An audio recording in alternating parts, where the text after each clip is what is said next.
Well, it's so nice to meet you and be here. Oh, so finally, 2 years or longer probably for you. How long have you been involved in the process? Only about 3 years.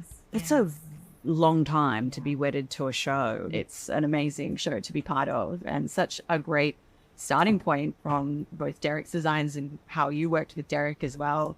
But I guess when you started designing the film, what were your main sources of inspiration? Well, it always starts with Baz's vision, really, because he has a very clear idea always of how he wants things to look.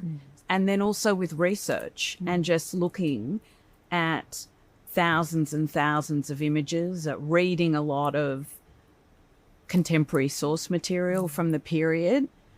And that is translated into the world of Moulin Rouge.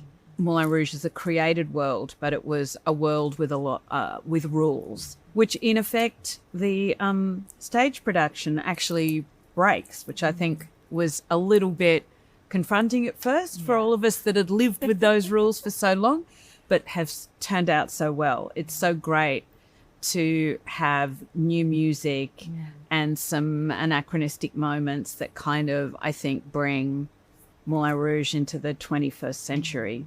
Why don't you talk us through a little bit about your process with Derek? Did you talk with him a lot? Or? Well, I remember in our house in New York, I had a very unglamorous office downstairs in the basement, and Catherine and Derek came over, and I just said to them, look, I'll show you what we have. And they were all the computer files, everything from CNC, router files, CAD files for the filigree, drawings and images, whatever we had. We kind of sat and talked about it. I think they spent a little bit of time looking at stuff on their own.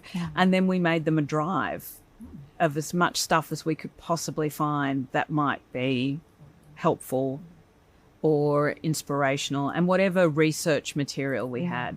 That's so interesting, because some of the drawings Derek started with that I actually received and started working on the show was all hand-drawn.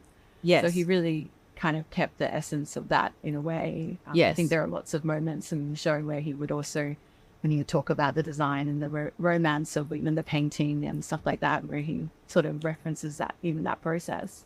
Well, it is the romance of handmade things and the beauty of handmade things and the imperfection and the whimsy of handmade things that I think is really important in Moulin Rouge, because that certainly harks back to the late 19th century when, you know, things were made by hand and through the person's eye and through their hand, like with Toulouse-Lautrec's very singular painting style.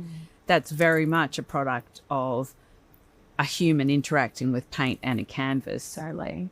These were one of the hardest pieces to make. And we actually projected the hand drawings to try and keep the handmade. Derek was very insistent that we kind of kept that quality and didn't use CNC cutting and things like that. It's such a pleasure to meet you, and what a privilege to be sitting in this sort of magnificent rooftop Parisian world. I know, it's gorgeous. It's gorgeous.